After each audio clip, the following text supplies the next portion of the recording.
ગઈકાલે ગુજરાતના ગૃહ રાજ્યમંત્રી અમરેલીના પાયલકાંડ બાબતે લાજવાની જગ્યાએ ગાજવાનું કામ કર્યું, અમરેલીના ધારાસભ્યને બચાવવાનું કામ કર્યું. 1/1/2025ના પત્ર વ્યવહારથી ભારતીય જનતા પાર્ટીના પત્રમાં લાગેલા આરોપો અને એક દીકરીને રાતના 12 વાગે લાવીને પોલીસ તંત્ર મારફત ગોંધી રાખવામાં આવી. ત્યારબાદ એસઆઈટીની રચના થઈ, ત્યારબાદ નિર્લિપ્રાયની કમિટીએ રિપોર્ટ તૈયાર કર્યો, ડીજીપીને સુપ્રત કર્યો.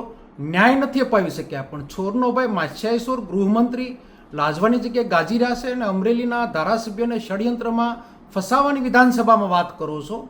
હું આ મીડિયા મારફત ગૃહમંત્રીને ચેલેન્જ કરું છું કે કયા વ્યક્તિએ આને ફસાયો છે એનો બધાનો નાર્કો ટેસ્ટ કરો.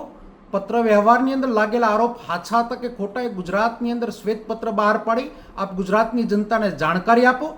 ગુજરાતને ગુમરાહ કરવાનું બંધ કરો. ડીજીપી મારફત તમે એક એવું ષડયંત્ર કર્યું કે 100 કલાકમાં ગુનેગારોની યાદી બનાવો.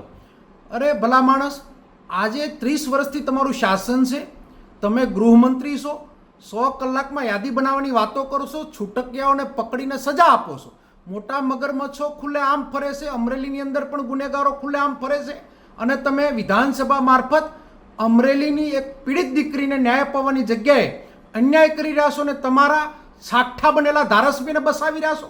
શરમની જેવી જો કોઈ આપણને અક્કલ જેવું કંઈ હોય તો આપણે શરમ અનુભવવી જોઈએ. એક દીકરીને ન્યાય અપાવવાની જગ્યાએ જે તમે આ નિવેદન કર્યું સખત શબ્દોમાં અમે વિખોડીએ છીએ અને તાત્કાલિક મુખ્યમંત્રી આ દીકરીને ન્યાય અપાવે. હાઈકોર્ટ પણ કરી છે અને સુપ્રીમમાં પણ જવાના છે.